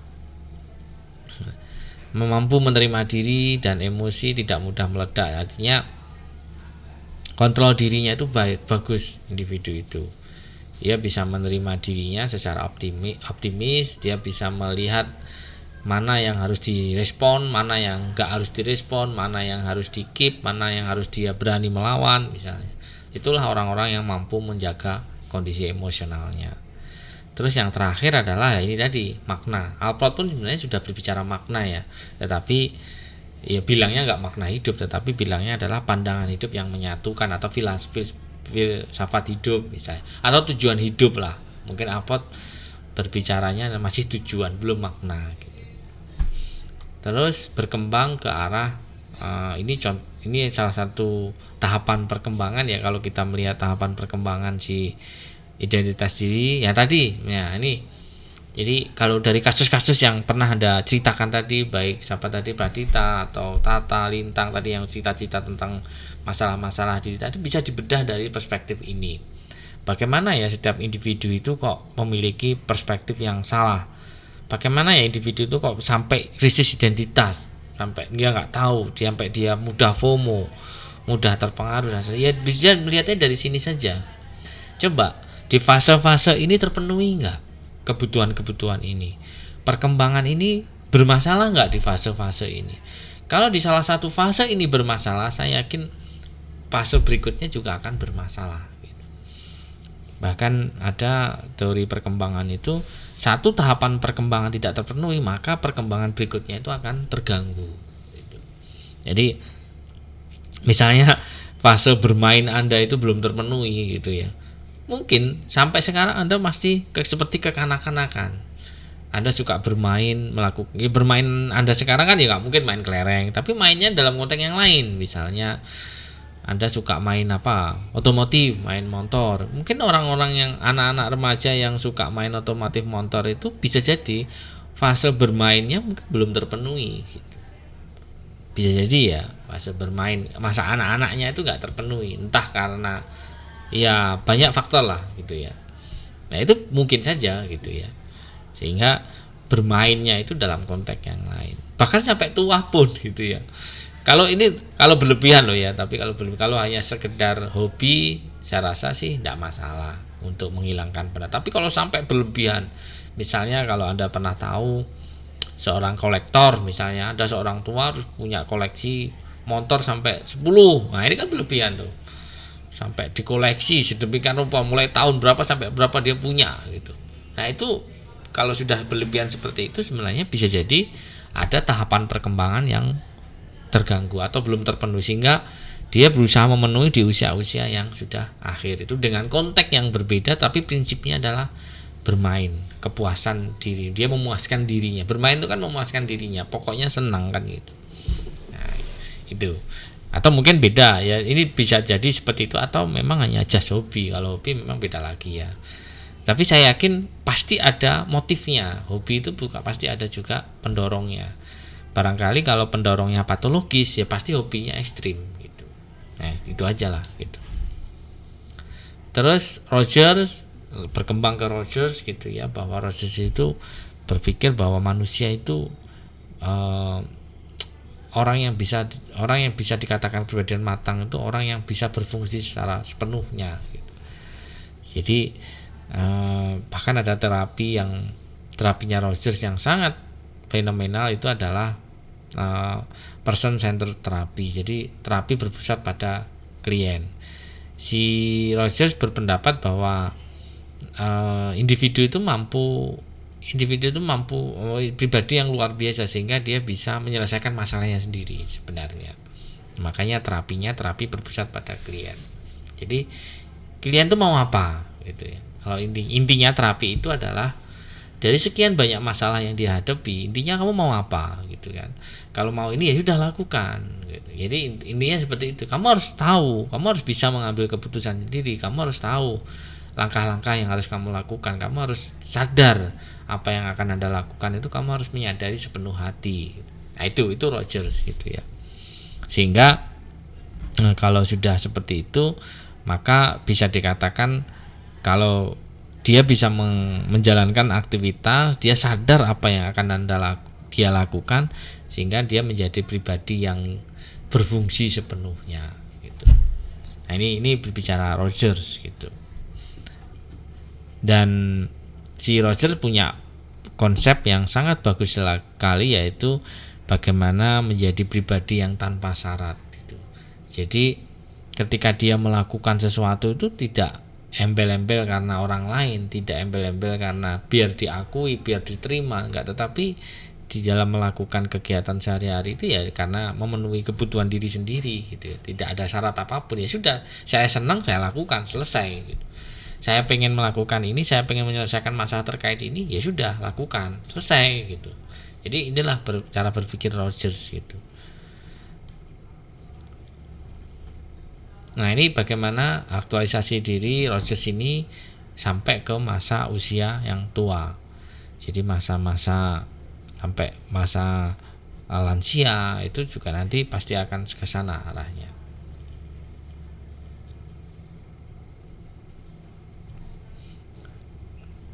Terus juga si Rogers ini juga menemukan konsep empati gitu ya, pemahaman empati yang akurat. Jadi deep empati yang mendalam pada diri individu.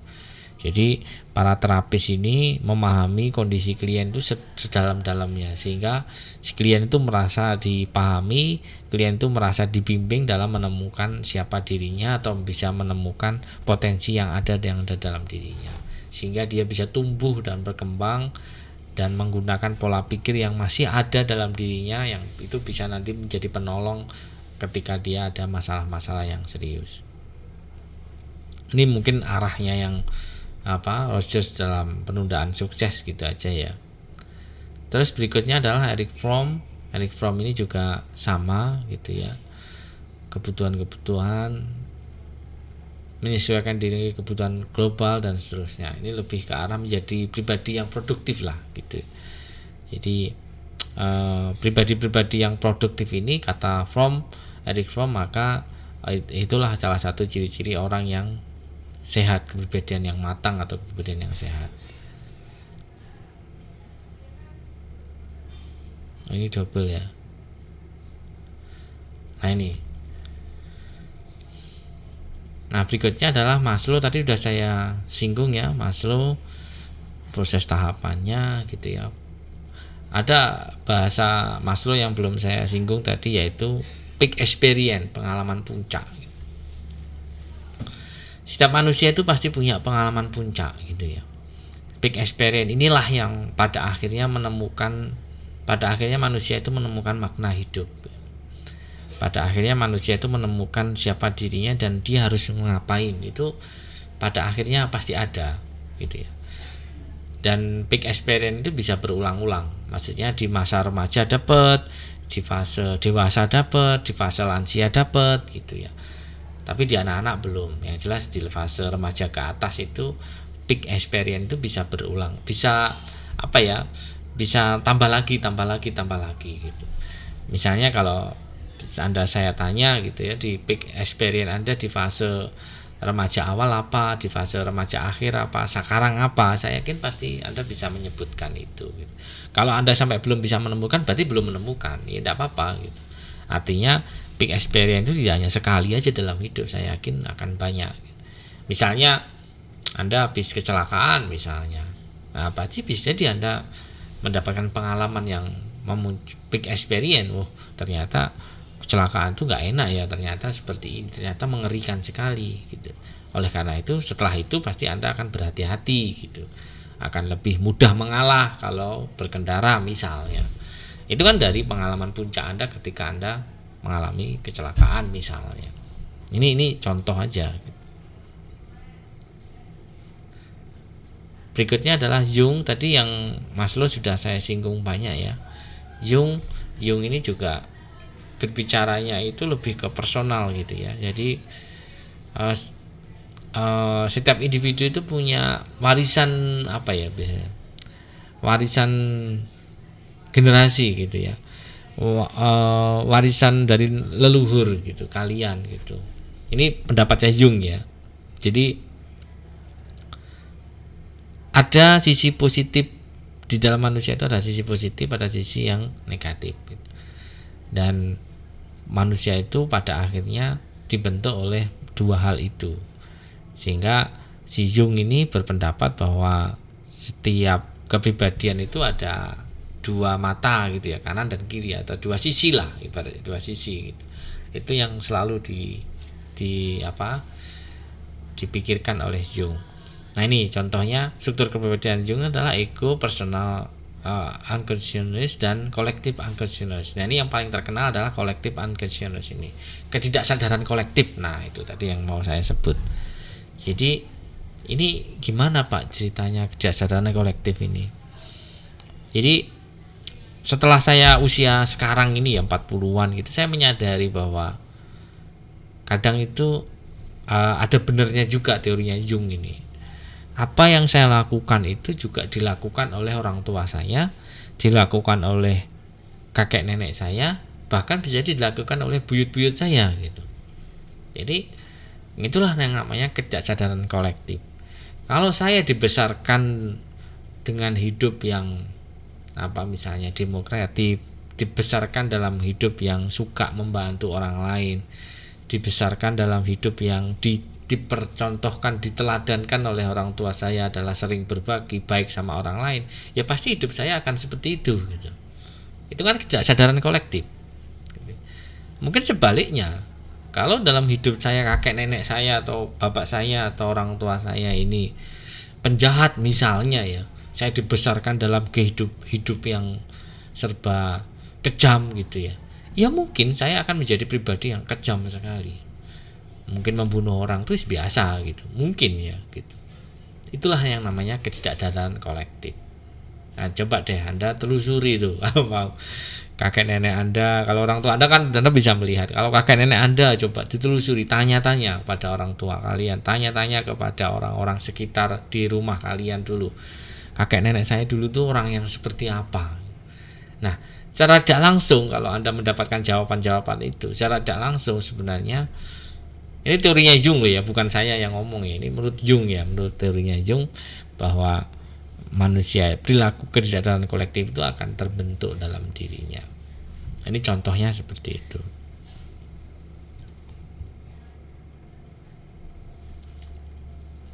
Nah, ini contohnya Jung ya. Ini mungkin nggak akan saya bahas banyak karena nanti takutnya bersinggungan dengan teori psikologi kepribadian. Nanti biar dipertajam di psikologi kepribadian. Saya membahasnya adalah hanya dalam perspektif sehat mentalnya gimana atau kepribadian sehatnya itu gimana gitu. Nanti mungkin bisa dipertajam di psikologi kepribadian. Jadi kalau menurut Jung gitu ya, bahwa orang bisa dikatakan sehat secara mental, ya ini tadi orang itu bisa menjadi dirinya, bisa melihat dirinya secara otentik gitu ya, tidak menjadi topeng kan gitu. Topeng itu kan menjadi orang lain tapi bukan dirinya kan gitu. Karena pada dasarnya manusia itu ya penuh dengan ketidaksadaran kolektif itu. Sehingga kalau pengen tahu siapa diri kita yang otentik, ya kita harus telusuri dulu ke kita itu saya itu tumbuh dan berkembang itu seperti apa. Nah, itulah yang nanti akan membentuk siapa diri kita gitu. Bukan berarti itu nggak bisa dirubah, ya bisa, tetapi secara tidak langsung ketidaksadaran itu pasti akan mempengaruhi dalam kehidupan kita. Ketidaksadaran itu pasti akan mempengaruhi cara kita bertindak, itu pasti gitu. Ya. Nah, yang terakhir adalah Viktor Frankl. Kalau berbicara Viktor Frankl ini, kita berbicaranya mulai masuk ke makna hidup gitu, bahwa ini ada sebuah cerita di Viktor Frankl ini. Kenapa kok Frankl itu bisa menemukan bahwa ketika orang menderita itu pasti akan menemukan makna hidup. Nah, si Frankl ini kalau nggak salah salah satu pelaku dampak perang dunia ke-1 atau kedua yang intinya membuat parit lah.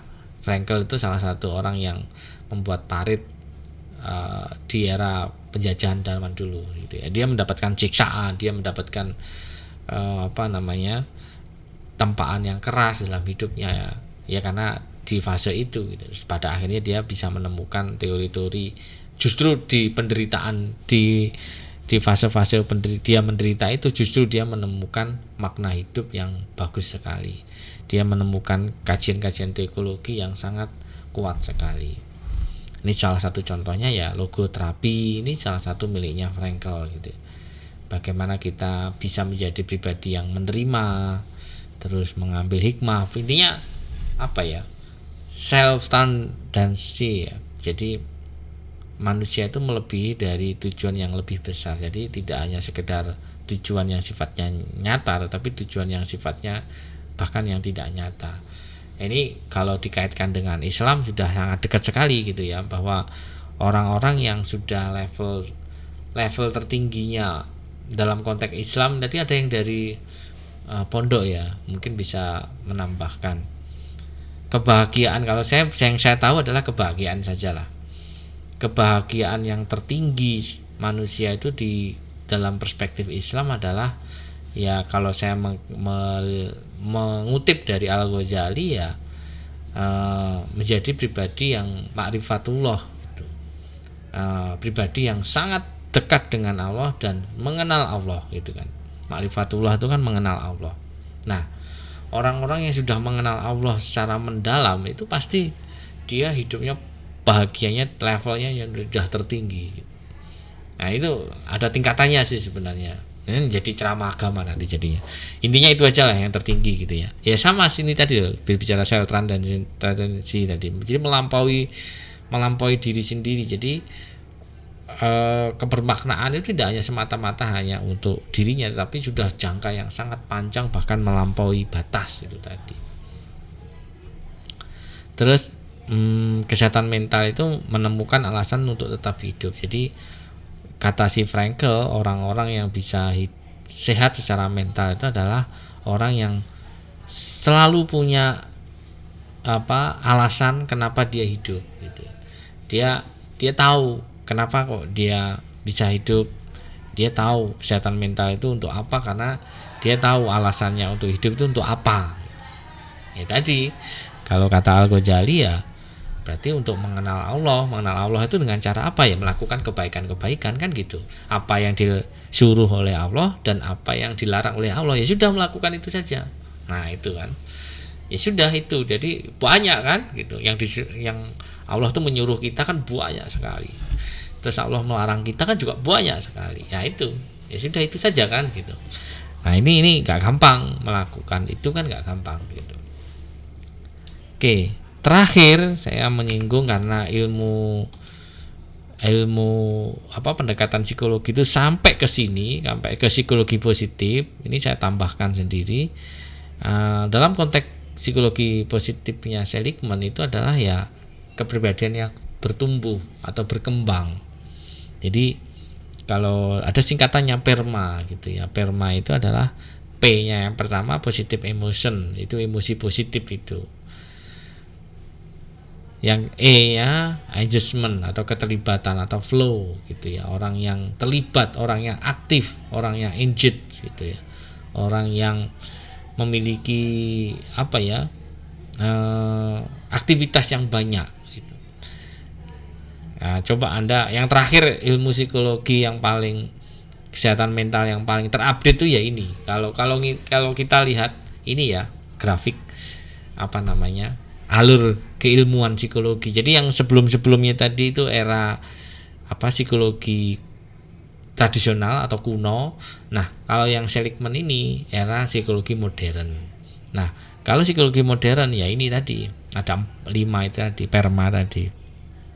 Orang bisa dikatakan sehat secara mental itu yang pertama, orang itu harus memiliki emosi yang positif. Tadi yang teman Anda yang kognitif tadi, harus memiliki cara berpikir yang positif gitu ya. Cara berpikir itu akan menumbuhkan emosi itu tadi. Terus keterlibatan, harus aktif. Terus setelah keterlibatan harus mampu membangun hubungan yang positif. R-nya itu relationship. Jadi percuma orang itu punya emosi positif tapi hanya untuk dirinya, ya percuma gitu ya. Harus bisa membangun hubungan yang positif, harus optimis pada kehidupan sehari-hari, sama orang lain harus baik gitu kan. Nah, ini. Terus yang berikutnya adalah perma, ma-nya itu meaning of life atau tujuan hidup. Nah, ini kayak seperti si siapa? Frankl tadi. Kalau Frankl tadi kan tujuannya hanya makna hidup ya. Tapi kalau di Seligman itu makna hidup itu hanya bagian kecil saja. Tidak cukup hanya makna hidup saja, tetapi harus diimbangi emosi positif, harus terlibat, harus positif dengan orang lain gitu. Dan yang terakhir itu adalah pencapaian. Ya, aktualisasi. Jadi nah ini mengacu pada teorinya siapa? Abraham Maslow tadi. Jadi dari semua teori-teori psikologi yang lama itu dirangkum sedemikian rupa oleh Seligman ini menjadi perma ini. Sehingga kalau individu ini memiliki perma ini, saya yakin Anda akan hidup yang sehat, hidup yang mental Anda pasti nggak akan terganggu. Pencapaian ini lebih ke arah ke bagaimana menjadi pribadi-pribadi yang prestatif gitu ya. Anda tuh kompetitif gitu. Jadi bukan kok ini aktualisasi dirinya Maslow tadi, bukan. Yang dikatakan pencapaian ini adalah di hidup Anda itu banyak pencapaian-pencapaian yang Anda bisa rayakan, bisa Anda nikmati gitu ya. Bisa Anda anggap itu sebagai pencapaian gitu. Itu menurut si Seligman. Sebagai contoh misalnya, dan ini nggak selalu konteksnya akademik saja, non akademik juga nggak apa-apa. Misalnya seperti Pradipta tadi belajar, saya pengen punya pencapaian ikut camp-camp, ikut pelatihan-pelatihan di luar dari perkuliahan. Nah, itu juga pencapaian, dapat sertifikat, dapat penghargaan. Nah, itu juga pencapaian juga. Jadi pencapaian ini adalah sebenarnya kayak motivasi berprestasi gitu ya, kayak kemampuan kita dalam untuk berprestasi, untuk terus belajar, tumbuh dan berkembang. Oleh karena itu maka Seligman ini mendeklar bahwa kepribadian yang sehat itu ya kepribadian yang tumbuh, nggak stagnan, nggak flat gitu, tapi terus berkembang menuju ke flourishing itu tadi, yang 4-5 ini dari perma tadi gitu. Makanya di dalam prosesnya ini ada kekuatan-kekuatan karakter, ada human strength. Si Seligman itu menemukan ternyata untuk menuju semuanya ini butuh yang namanya human strength. Ada yang namanya kekuatan karakter, ada kreativitas, ada keberanian, adanya cinta, keberanian, adanya gratitude, kreativitas, banyak lah gitu ya. Banyak kekuatan karakter yang mampu di Seligman ukur, dan bahkan Seligman punya alat ukur gitu ya. Alat ukur untuk mengukur kekuatan diri itu. Sehingga kalian bisa cek deh gitu ya di Psikologi Positif ORG kalau nggak salah, dan sifatnya online kok. Jadi Anda bisa ngukur perma Anda itu seberapa tinggi gitu. Kalau perma Anda rendah, ini menurut Seligman ya, Anda bisa dikatakan kesehatan mental Anda terganggu atau kepribadian sehat Anda mulai terganggu tuh. Tapi kalau perma Anda tinggi, maka kata Seligman Anda termasuk orang yang memiliki kesehatan mental yang tinggi. Oke, itu dari saya. Semoga saya tutup dengan konsepnya kepribadian sehat menurut Seligman ini. Semoga menginspirasi. Apapun konsep kepribadian sehat, yang terpenting adalah teori-teori ini tentunya tidak terus tiba-tiba muncul ya.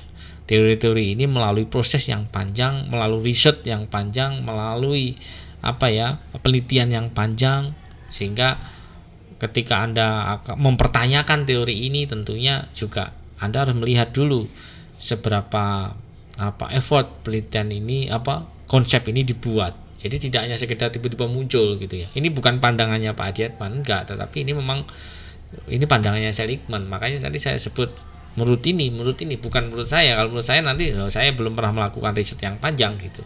Kecuali saya melakukan riset yang panjang, nah saya bisa berkata gitu kan. Tapi kalau belum ya saya nggak bisa, saya hanya bisa ngutip-ngutip saja kan gitu. Oke, gitu ya teman-teman. Hari ini mungkin saya tutup dengan pertanyaan-pertanyaan. Silahkan kalau ada yang mau bertanya.